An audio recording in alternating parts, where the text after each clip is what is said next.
Rita ameendelea kuangusha vichambo kwa bibi Zuchu ambaye alianzisha ugomvi yeye mwenyewe siku ya juzi, ambapo alikuwa kwenye Kigoma na kuweza kumletea tafarani ambayo Zuchu aliona kwa upande wake tayari ameshawini, huku akiendelea kumtupia vijembe bibi ambaye anaitwa Rita. Sasa Rita akaona isiyo case, akaona isiwe shida kwa sababu ameutaka, ngoja na mimi niweze kumpatia. So alichokamua ni kuweza kumwagia maneno ambayo yalikuwa ni mazito sana.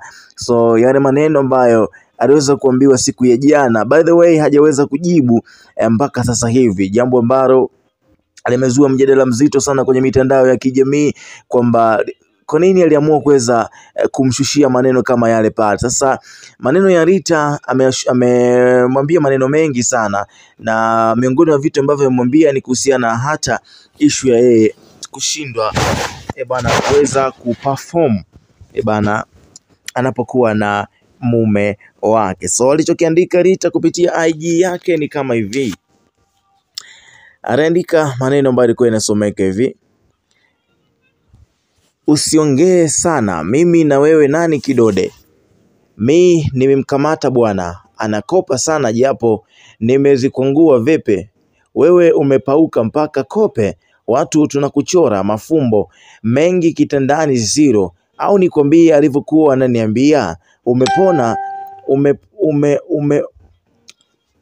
au nikwambie alivyokuwa ananiambia umepona kwanza kujikuna? Huu muda kuimba taarabu ungechukua wakufunze jinsi ya kumfanya bwana akuheshimu kabla ya kumfanya asitoke nje, maana ni mtihani kidogo. Huna mbele wala nyuma, tulia tukusitiri, tunayoyajua mengi. Tukikwambia unazikwa leo au nimrudishe nimbebee na mimba, tukupe mtoto ulee, maana ndo kipaji ulichopewa. Mimi sio revo zako, ulichonishinda ni kuimba tu. Uniwezi uzuri, uniwezi akili, uniwezi utamu. Chezesha mke mwingine sio kwangu. Mimi ndoa nikiitaka naipata, sijaitaka tu, sawa kipurizo bye.